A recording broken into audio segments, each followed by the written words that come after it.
El mortal inmortal. De Mary Shelley. 16 de julio de 1833. Este es un aniversario memorable para mí. En esta fecha, celebro mi cumpleaños 323. Entonces, ¿soy realmente inmortal? Es una pregunta que me he formulado día y noche, durante 303 años, y aún no soy capaz de contestarla. Hoy mismo detecté una cana entre mi pelo castaño. ¿Acaso significa eso el advenimiento próximo de una vejez, que parece que no ha de llegarme nunca? No obstante, puede que haya permanecido oculta durante 300 años, ya que algunas personas han encanecido por completo, antes de cumplir los 20 años. Contaré mi historia y el lector juzgará por mí. Contaré mi historia, y así procuraré pasar algunas horas de una larga eternidad, tan agotadora para mí. Vivir para siempre. ¿Acaso es eso posible? Vivir para siempre.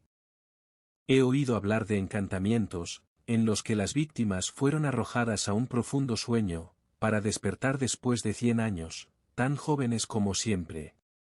Pero, ser inmortal así, resulta agotador, soportando día tras día la carga del tiempo interminable, el paso tedioso de las horas. Ahora, por fin, explicaré mi historia. Todo el mundo ha oído hablar del gran alquimista Cornelius Agrippa. Su recuerdo es tan inmortal, como lo soy yo gracias a sus artes. Todo el mundo también ha oído hablar de su alumno, quien, sin saberlo, despertó a un espantoso espíritu durante la ausencia de su maestro, y fue destrozado por él. El relato, cierto o falso, de este accidente, fue escuchado y difundido, lo que acarreó grandes inconvenientes para el renombrado filósofo. Todos sus discípulos le abandonaron en el acto, y sus sirvientes desaparecieron. No tenía a nadie cerca de él, para que alimentara con carbón sus fuegos, siempre llameantes mientras dormía, o cuidara de los colores cambiantes de sus medicinas, mientras estudiaba. Sus experimentos, uno tras otro, fracasaban, ya que un par de manos no bastaba para acabarlos, y los espíritus oscuros se reían de él, por no ser capaz de retener a un solo mortal a su servicio. Entonces yo era muy joven y muy pobre, y además, estaba muy enamorado. Había sido el pupilo de Cornelius durante casi un año, aunque me encontraba ausente, cuando este accidente tuvo lugar. Al regresar, mis amigos me imploraron que no me quedara en la morada del alquimista. Temblé, mientras escuchaba la terrible historia que me narraron, no me hizo falta una segunda advertencia. Y cuando Cornelius llegó, y me ofreció una bolsa de oro si permanecía bajo su techo, sentí como si el mismo Satanás me estuviera tentando. Me castañetearon los dientes, el pelo se me puso de punta, y corrí a la velocidad que me lo permitieron mis débiles rodillas. Mis pasos titubeantes me condujeron al mismo lugar, al que durante 2 años había sido atraído cada noche, una fuente de puras aguas blancas y burbujeantes, junto a la cual, había una muchacha de cabellos oscuros, cuyos ojos brillantes, estaban clavados en el sendero que yo solía recorrer todas las noches. No puedo recordar la hora en que no amé a Berta. Habíamos sido vecinos y compañeros de juegos desde la infancia, sus padres, como los míos, eran humildes pero respetables, y nuestra relación había sido una fuente de gozo para ellos. En una hora nefasta, una fiebre maligna se llevó a su padre y a su madre, dejando a Berta huérfana. Habría encontrado un hogar bajo mi techo paterno, pero, lamentablemente, la vieja dama del castillo próximo, rica, sin hijos y solitaria, declaró su intención de adoptarla. A partir de ese instante, Berta vistió con sedas, vivió entre mármoles y terciopelos, y se la consideró favorecida por la fortuna. Sin embargo, a pesar de la nueva condición que ahora gozaba, Berta siguió siendo leal al amigo de días más humildes. A menudo visitaba la cabaña de mi padre, y cuando se le prohibió venir, se desviaba hacia el bosque cercano, y se encontraba conmigo junto a aquella fuente. A menudo, declaró que no le debía una lealtad a su nueva protectora, igual de sagrada a la que la unía a nosotros. No obstante, yo seguía siendo demasiado pobre para casarme, y ella se cansó de verse atormentada por mi culpa. No tenía un espíritu altanero, pero sí impaciente, y se encolerizó por los obstáculos que impedían nuestra unión. Ahora nos encontrábamos nuevamente, después de un periodo de separación, durante el cual, ella había estado profundamente molesta y atormentada por mi ausencia mientras yo me encontré lejos. Al verme, se quejó con amargura y casi me reprochó el ser pobre. Yo me apresuré a responder. Aunque pobre, soy honesto. De lo contrario, pronto podría ser rico. Esta exclamación provocó 1000 preguntas. Temí asustarla contándole la verdad, pero finalmente, logró que yo se la explicara. Entonces, tras escucharme con gran interés, me lanzó una mirada de desdén, y dijo: «Dices amarme, pero temes enfrentarte al diablo por mí». Protesté que solo había temido ofenderla, pero ella siguió pensando en la magnitud del premio que recibiría. Así animado, humillado por ella, empujado por el amor y la esperanza, riéndome de mis últimos temores, con pasos rápidos y corazón ligero, regresé a aceptar la oferta del alquimista, y al instante me instalé en mi puesto. Pasó un año. Me convertí en poseedor de una considerable cantidad de dinero. La costumbre había desterrado mis temores. A pesar de la más dolorosa vigilancia, jamás había detectado rastro de un pie satánico, ni el estudioso silencio de nuestra morada se vio perturbado alguna vez por un aullido demoníaco. Aún mantenía mis citas robadas con Berta, y la esperanza en nuestra unión vivía en mí, pero mi felicidad no era perfecta, pues Berta creía que el amor y la seguridad eran enemigos, y su placer era el de dividirlos en mi pecho. Aunque de corazón leal, tenía una naturaleza algo coqueta, y yo era muy celoso. Me menospreciaba de 1000 maneras, aunque jamás reconocía estar equivocada. Me enloquecía de ira, y luego me obligaba a pedirle perdón. A veces, manifestaba que yo no era demasiado sumiso, y entonces me contaba alguna historia de un rival, favorito de su protectora. Estaba rodeada por jóvenes ricos y despreocupados. ¿Qué posibilidad tenía el humilde aprendiz de Cornelius, comparado con ellos? En una ocasión, el alquimista, ocupado en un importante trabajo, me exigió que dedicara todo mi tiempo en ayudarle, y yo me vi obligado a quedarme, día y noche, alimentando sus hornos y vigilando sus preparados químicos. Por este motivo, me fue imposible reunirme con Berta, tal como era mi deseo. Ella me aguardó en vano junto a la fuente. Su altivo espíritu se encendió ante mi descuido, y cuando por fin logré escaparme, durante los pocos minutos que se me concedían para dormir, esperando consolarla, me recibió con desdén, me despidió con desprecio, y declaró con rencor que cualquier hombre poseería su mano, en lugar de aquel que no podía estar en 2 lugares al mismo tiempo por su amor. Juró que me arrepentiría de mi ofensa. Y en verdad que así fue. Al día siguiente, descubrí que había ido de caza en compañía de Albert Hafer, uno de sus pretendientes, que tenía el favor de su protectora. Los 3 pasaron montados en sus caballos, por delante de mi humeante ventana. Me pareció que mencionaban mi nombre, y después escuché sus risas despectivas, mientras los oscuros ojos de Berta se alzaban con menosprecio hacia mi morada. Los celos, con todo su veneno y su miseria, entraron en mi pecho. Derramé un torrente de lágrimas, al pensar que jamás sería mía, y lancé 1000 maldiciones contra mi pobreza y su inconstancia. Pero, el trabajo reclamaba mi atención, y concentré mis esfuerzos en avivar los fuegos del alquimista, y atender a la elaboración de sus extrañas medicinas. Cornelius había guardado vigilia durante 3 días y 3 noches, sin cerrar nunca los ojos. El progreso de sus alambiques era más lento de lo que esperaba. A pesar de su ansiedad, el sueño le pesaba en los párpados. Una y otra vez, hacía a un lado la somnolencia con energía sobrehumana, pero una y otra vez, ésta penetraba en sus sentidos. Observó sus crisoles con impaciencia. «Todavía no están listos», murmuró, «¿ha de transcurrir otra noche, antes de que el trabajo esté conseguido?» «Wincy, tú eres vigilante, eres leal, tú has dormido, muchacho, tú has dormido anoche. Mira ese frasco de cristal. El líquido que contiene es de un rosa pálido, en el momento en que su tonalidad cambie, despiértame, hasta ese momento podré cerrar los ojos. Primero se volverá blanco, y luego emitirá destellos dorados, pero no aguardes hasta entonces. Cuando el rosa se desvanezca, despiértame». Apenas pude oír las últimas palabras, ya que habían sido musitadas casi en sueños.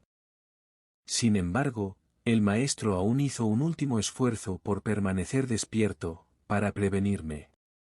«Wincy, muchacho», insistió, «no toques el frasco, no te lo lleves a los labios, es un filtro para curar el amor, y tú no quieres dejar de amar a tu Berta. Cuídate de beberlo». Y dicho esto, se durmió por fin. Su venerable cabeza se hundió en su pecho, y oí débilmente su respiración regular.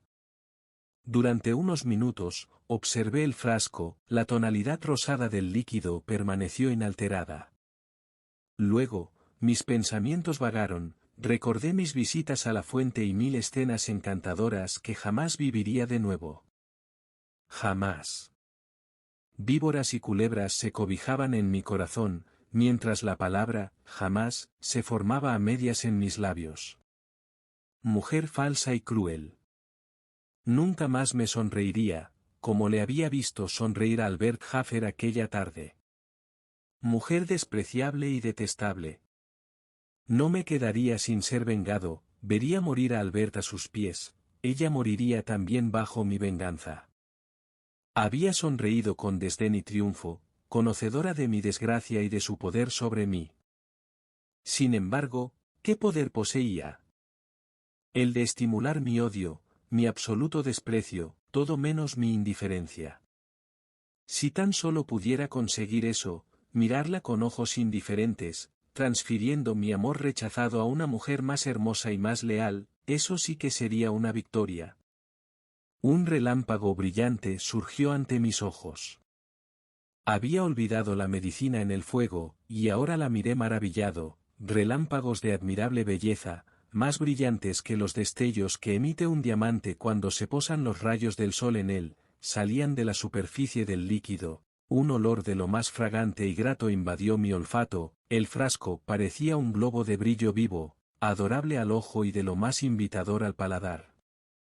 El primer pensamiento que tuve, inspirado por los sentidos menos nobles, fue, beberé, debo beber.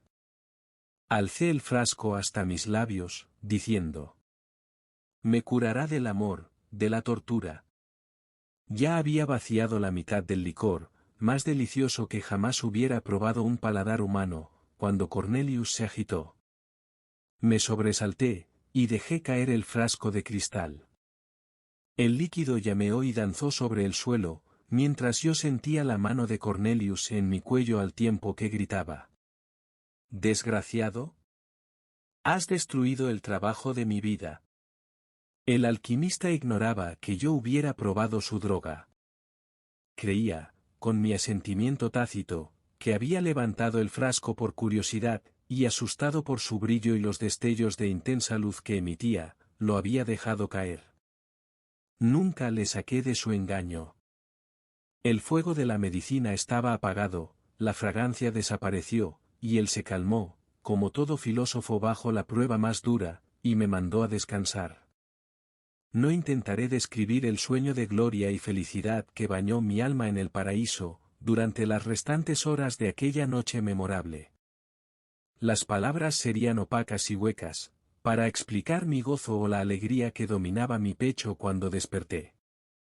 Caminaba en el aire, mis pensamientos moraban en el cielo, y la tierra parecía el paraíso.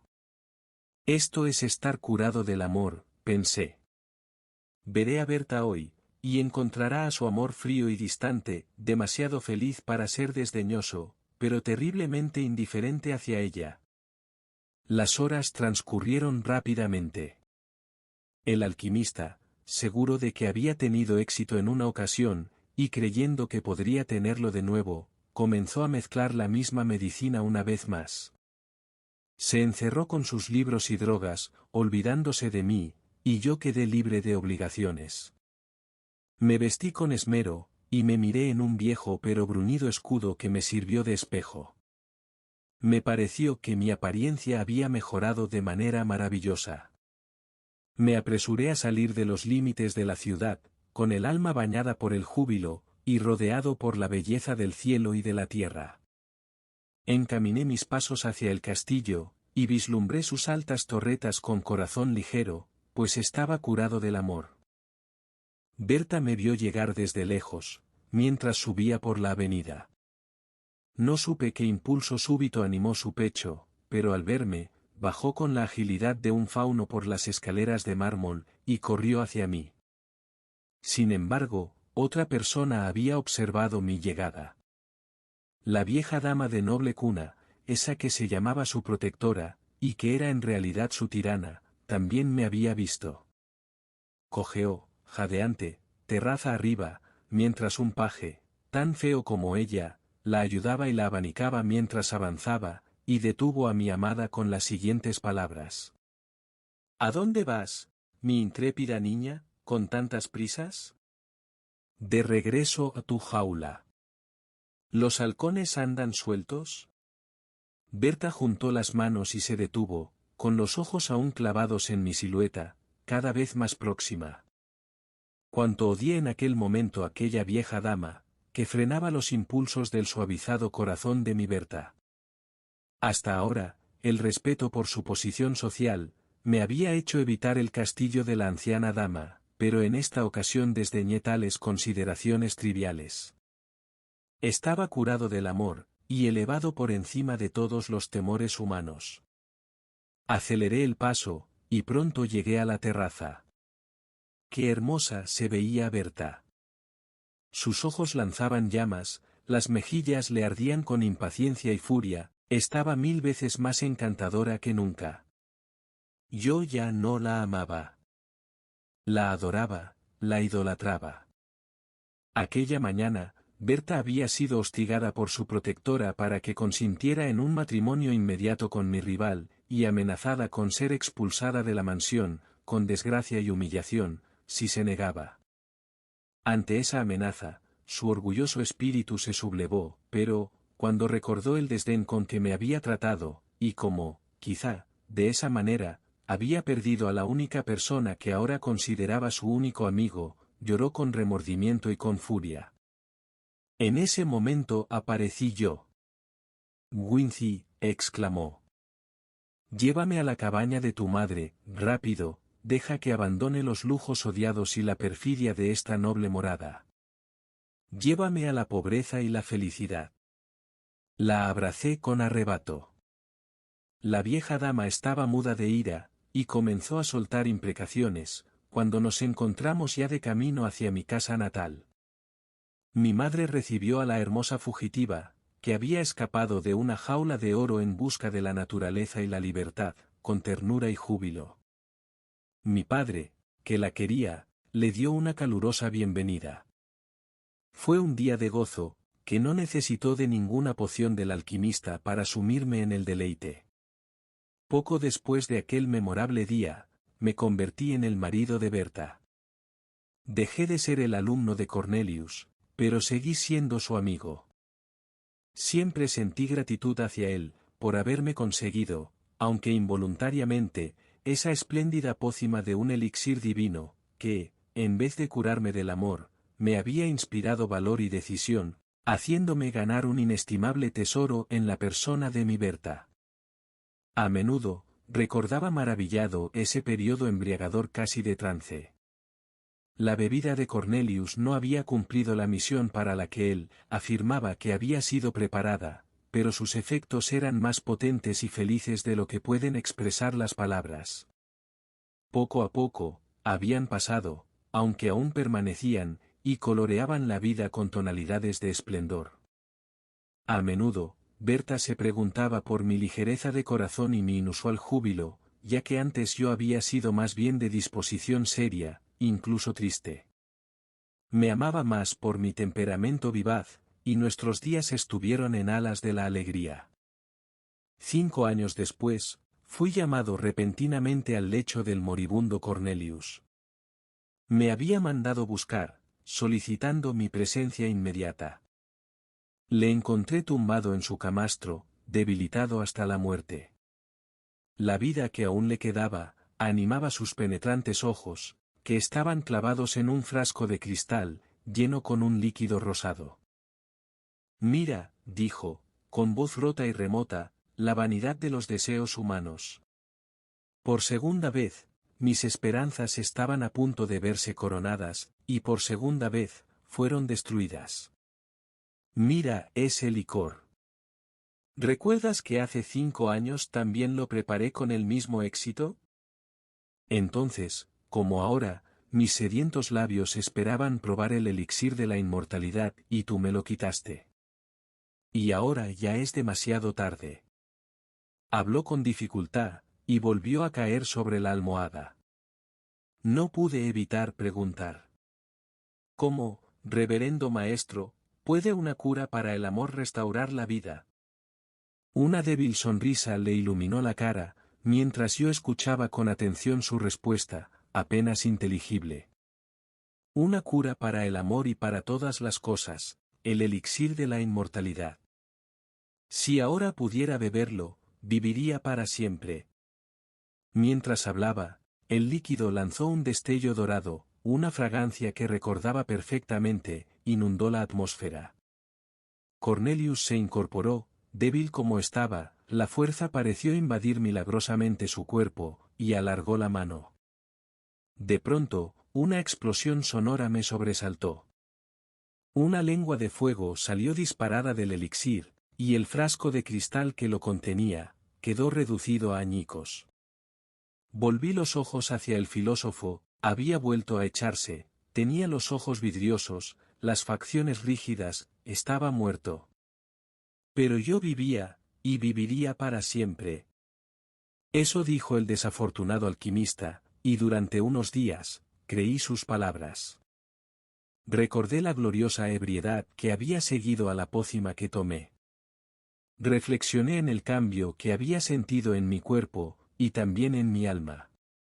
La extraordinaria elasticidad del primero, la vigorosa ligereza de la segunda. Me observé en un espejo, y no pude percibir ningún cambio en mis facciones, en el periodo de 5 años que había transcurrido. Recordé los colores radiantes y el grato aroma de aquella pócima deliciosa, era valioso el don que concedía. Entonces, yo era inmortal. Unos pocos días después, me reí de mi credulidad. Yo amé a mi difunto maestro como hombre y le respeté como sabio, pero siempre desprecié la idea de que podía dominar los poderes de la oscuridad, y me reí de los temores supersticiosos con que lo contemplaba el vulgo. Era un filósofo sabio, sin duda, pero no tenía relación alguna con ningún espíritu, salvo los de carne y hueso. Su ciencia era, sencillamente, humana, y la ciencia humana, pronto me convencí a mí mismo, jamás sería capaz de conquistar las leyes de la naturaleza, hasta el punto de llegar a aprisionar el alma en su morada carnal, por toda la eternidad. Cornelius había preparado un brebaje que tonificaba el alma, más embriagador que el vino, y más dulce y aromático que cualquier fruta. Probablemente, poseía fuertes poderes medicinales, que impartían júbilo al corazón y vigor a las extremidades, pero sus efectos pasarían, de hecho, ya estaban disminuyendo en mi cuerpo. Yo era afortunado, por haber bebido salud y gozo, y quizá larga vida, de manos de mi maestro, pero mi suerte terminaba ahí. La longevidad era bastante diferente de la inmortalidad. Seguí manteniendo esa creencia durante muchos años. A veces, sin embargo, me invadía la duda. ¿En verdad había estado engañado el alquimista? No obstante, la mayor parte del tiempo, yo estaba convencido de que, un día u otro moriría, como mueren tarde o temprano todos los hombres. Quizá un poco más tarde, pero a una edad natural.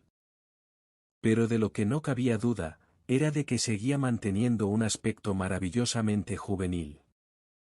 Se reían de mí, por mi vanidad de consultar el espejo tan a menudo, pero lo consultaba en vano. Mi frente permanecía sin arrugas, mis mejillas, mis ojos, toda mi persona, continuaba tan juvenil como en mi 20º cumpleaños. Me sentía atribulado. Veía con tristeza, como la juventud y la belleza de Berta se desvanecían poco a poco, mientras yo permanecía inmutable. Con el tiempo, nuestros vecinos comenzaron a realizar observaciones similares, y al final, descubrí que se me conocía por el nombre del sabio encantado. La misma Berta empezó a sentirse inquieta. Se volvió celosa e irritable, y por último, empezó a cuestionarme. No teníamos hijos, y estábamos solos los dos. Y aunque a medida que envejecía, su espíritu vivaz se tornaba un poco malhumorado, y su belleza disminuía tristemente, yo la amaba en mi corazón, como la amante que había idolatrado, la esposa que había buscado y ganado con un amor tan perfecto. Finalmente, nuestra situación se hizo intolerable. Berta se aproximaba a la vejez, mientras yo seguía siendo un muchacho de 20 años. Con vergüenza, yo había adoptado en cierta medida los hábitos de una edad más avanzada. En el baile, ya no me mezclaba con los jóvenes y alegres, sino que mi corazón se unía a ellos, mientras contenía los pies, y me convertí en una penosa figura entre los jóvenes de nuestra villa. Como no podía ser de otro modo, la gente comenzó a murmurar acerca de nosotros, y a hacernos el vacío. Se decía de nosotros, o al menos de mí, que habíamos mantenido una relación perversa, o establecido un pacto, con alguno de los supuestos demonios con los que, según creían, tenía tratos mi antiguo maestro. Sentían pena por la pobre Berta, pero la abandonaron. A mí, se me observó con horror y odio. ¿Qué debía hacer? La pobreza se había hecho sentir, pues nadie compraba los productos de mi granja, y a menudo me había visto obligado a viajar 30 kilómetros, hasta algún lugar donde no era conocido para venderlos. Afortunadamente, habíamos ahorrado algo para un día aciago, y ese día había llegado. Nos sentábamos junto a nuestro solitario fuego invernal, el joven de corazón viejo y su vieja esposa. Una vez más, Berta insistió en conocer la verdad. Rememoró todo lo que había oído decir acerca de mí, y añadió sus propias observaciones. Me insistió para que tratara de romper el hechizo, describió cuánto más hermoso era el cabello cano que mis rizos castaños, habló sobre el respeto y el honor que se ganaban con la edad, cuán preferibles a la poca consideración que se le prestaba a los jóvenes. Es que yo imaginaba que los despreciables dones de la juventud y la buena apariencia, superaban la desgracia, el odio y el desdén. No, al final se me quemaría como un practicante de la brujería, mientras que ella, a quien no me había dignado comunicarle ni una parte de mi buena fortuna, podría ser lapidada como cómplice mía. Por último, insinuó que debía compartir mi secreto con ella, y concederle los mismos beneficios de los que yo disfrutaba, o de lo contrario, me denunciaría. Entonces, prorrumpió en lágrimas. Acosado de esta manera, consideré mejor contar la verdad. Se la revelé, con toda la ternura que fui capaz de mostrar, y solo hablé de una vida muy larga, no de inmortalidad, pues eso era en realidad lo que yo creía. Cuando finalicé, me levanté y dije: ¿Y ahora, Berta mía, denunciarás al amante de tu juventud? No lo harás, lo sé. Pero es demasiado duro, mi pobre esposa, que tú, debas sufrir por mi mala suerte y las malditas artes de Cornelius. Te dejaré, tienes suficientes bienes para vivir, y los amigos regresarán con mi ausencia. Me iré. Joven como parezco, y fuerte como soy, puedo trabajar y ganarme el sustento entre extraños, desconocido y sin despertar sospechas. Te amé en la juventud, Dios es testigo de que no te abandonaría en la vejez, pero tu seguridad y felicidad así lo requieren. Cogí la gorra, y me dirigí hacia la puerta. Al instante, los brazos de Berta me rodearon el cuello, y presionó sus labios contra los míos. No, esposo mío, mi Wincy, dijo. No te irás solo, llévame contigo.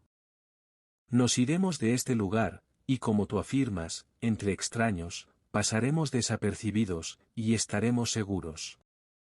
No soy tan vieja como para avergonzarte, mi Wincy, y me atrevo a decir, que el hechizo pasará pronto, y con la bendición de Dios, adquirirás un aspecto mayor, como es lo correcto. No me abandones. Devolví el abrazo con calor. No lo haré, mi Berta. Solo por tu bien, había pensado en algo semejante.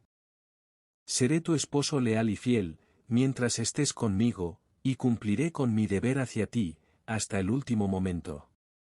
Al día siguiente, nos preparamos en secreto para nuestra partida. En adelante, nos veríamos obligados a realizar grandes sacrificios para sobrevivir, y tener suficiente para mantenernos, como mínimo, mientras Berta viviera. Sin despedirnos de nadie, abandonamos nuestro país natal, para refugiarnos en un lugar remoto de la Francia occidental. Fue cruel, trasladar a la pobre Berta, de su ciudad natal y de sus viejos amigos a un nuevo país, un nuevo idioma y nuevas costumbres. El extraño secreto de mi destino, hizo que este traslado fuera insignificante para mí, pero sentí gran compasión por ella, y me alegró ver que encontraba compensación a sus desgracias, en una variedad de circunstancias ínfimas y ridículas. Lejos de todos los chismosos, se afanó por reducir la aparente disparidad de nuestras edades, con 1000 artes femeninas, maquillaje, vestidos juveniles y vivacidad de modales. ¿No podía enfadarme? ¿Acaso yo mismo no llevaba una máscara? ¿Por qué irritarme con la de ella, por tener menos éxito? Me afligió profundamente, recordar que esta era mi Berta, a quien tanto había amado, y a quien había ganado con tanto arrebato, la joven de ojos y cabello oscuros, con sonrisas de encantadora astucia y paso de fauno. Me costaba reconocer en ella a esta anciana remilgada, bobalicona y celosa. Debería haber reverenciado sus rizos grises y sus mejillas marchitas, pero esto era mi obra, lo sabía, pero no por ello deploraba menos esta clase de debilidad humana. Sus celos jamás descansaban. Su principal ocupación era descubrir que a pesar de la apariencia exterior, yo mismo envejecía. Sinceramente, creo que la pobre alma me amaba de verdad en su corazón, pero jamás una mujer tuvo una manera más atormentadora de expresar afecto. Veía arrugas en mi cara, y decrepitud en mi andar, mientras que yo marchaba con vigor juvenil, siendo el más joven de entre los jóvenes. Nunca me atreví a dirigirme a otra mujer. En una ocasión, imaginando que la bella del pueblo, me contemplaba con ojos de aceptación, me compró una peluca gris. Su discurso constante entre sus conocidos, era que aunque yo parecía tan joven, mi cuerpo estaba enfermo. Y afirmaba que el peor síntoma, era mi aparente salud.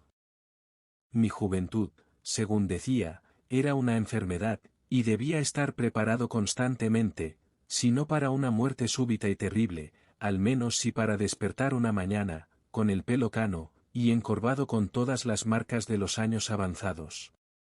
Sus advertencias, se mezclaban con mis interminables especulaciones, respecto a mi extraño estado, y adquirí un vivo interés, aunque doloroso, en escuchar todo lo que su rápida inteligencia y excitada imaginación, podían decir sobre el tema. Pero, ¿por qué seguir recordando estas dolorosas circunstancias? Vivimos durante muchos y largos años. Berta tuvo que permanecer en cama por una parálisis, la cuidé, como una madre lo haría con su hija. Se tornó irritable, y aún seguía obsesionada con el tiempo que yo la sobreviviría. Siempre ha sido una fuente de consuelo para mí, el hecho de que realicé mi deber con escrupulosidad hacia ella. Había sido mía en la juventud, y era mía en la vejez. Y por fin, cuando murió, lloré, al sentir que había perdido todo lo que de verdad me unía a la humanidad. Desde entonces, cuántas han sido mis preocupaciones y aflicciones, y cuán pocos y vacíos mis gozos.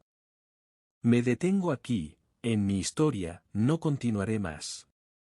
Un marinero sin timón o compás, arrojado a un mar tormentoso, un viajero perdido en un páramo, sin hito o estrella para guiarle, ese he sido yo, pero más perdido y desvalido que ellos. A estos, podría salvarlos un barco que se acerca, o una cabaña lejana, pero yo no tengo ningún faro, excepto la esperanza de la muerte. Muerte, misteriosa amiga de cara lúgubre de la débil humanidad. ¿Por qué a mí, de entre todos los mortales, has apartado de tu abrazo protector?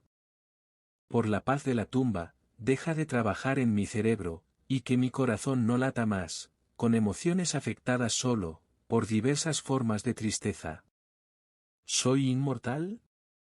Vuelvo a mi primera pregunta.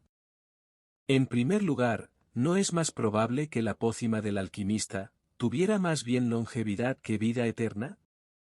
Tal es mi esperanza. Y ha de recordarse, que solo bebí la mitad de la poción. ¿No era necesaria la totalidad, para completar el encantamiento? Haber bebido la mitad del elixir de la inmortalidad, solo es ser medio inmortal, de esta manera, mi siempre, se ve truncado y anulado.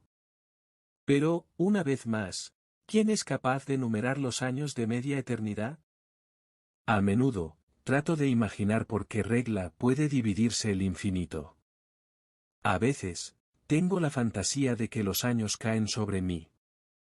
He encontrado entre mis cabellos una cana, y me estremezco. ¿Necio? A pesar de todo, ¿me lamento? Sí, a menudo el temor de la edad y la muerte, reptan fríamente en mi corazón, y cuanto más vivo, más temo a la muerte, aunque aborrezca la vida. Qué gran enigma es el hombre, nacido para perecer, pero que, como yo, lucha, a su pesar, contra las establecidas leyes de su naturaleza.